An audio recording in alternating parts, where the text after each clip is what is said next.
The first bedtime story is called The Great Tasmanian Tiger Hunt. The city of Hobart was buzzing with excitement. Colonel Horsfield Smythe, the famous big game hunter, had come to town to catch the mysterious Tasmanian tiger. No one knew if it still existed, but if it did, the Colonel would surely catch it. That night a gala dinner was held for the Colonel.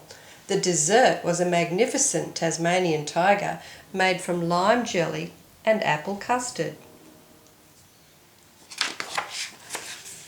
The next morning the Colonel loaded up his 3 helpers with heavy packs. They left the city at dawn. The Colonel held his net at the ready, just in case he saw a tiger.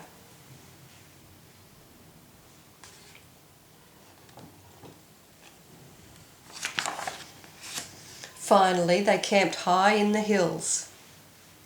The rain poured down, but the Colonel was snug and warm in his tent. He read stories out aloud to his men to keep them cheered up. Woo-hoo! The Colonel woke up with a start and he grabbed his net. A strange voice was coming from the bushes. "It's the tiger!" The Colonel lunged forward. "Got you, tiger!" he yelled. But there was a loud squawk.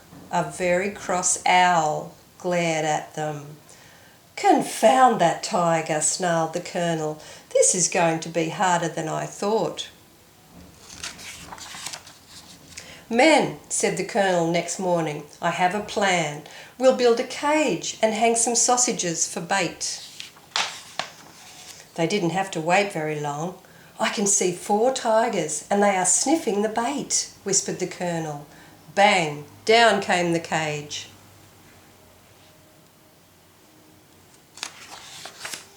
In the cage were 4 very surprised sheep. The Colonel stomped off and he came back with a radar beeper. The antenna quivered and pointed straight at a Tasmanian devil. "Quick, hand me my net," he said. The devil woke up with a roar. Roar! The Colonel and his men fled and they fell straight into the river. It was freezing cold. "I'll try plan C," said the Colonel the next day. "Men, start digging." When they had dug a big pit, the Colonel told them to cover it with twigs and leaves.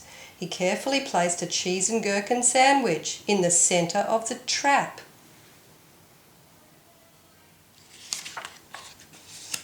"Quick, men, up the tree before the tiger smells the sandwich."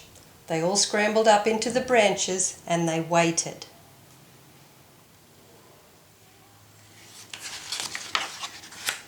But they had disturbed some pygmy possums. The biggest one raced down the branch and bit the Colonel on his finger.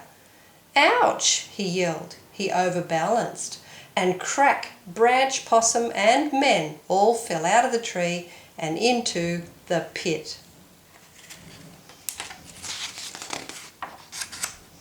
The Colonel looked glum as they limped back to Hobart. "The tiger must be extinct," he muttered. No one heard the rustle in the bushes. "Because if there were a Tasmanian tiger, I would certainly have caught it."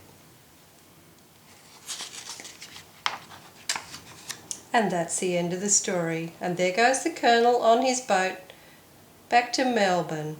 And who's this? This is the real Tasmanian tiger. They used to live in Tasmania many years ago, but not anymore. They're extinct.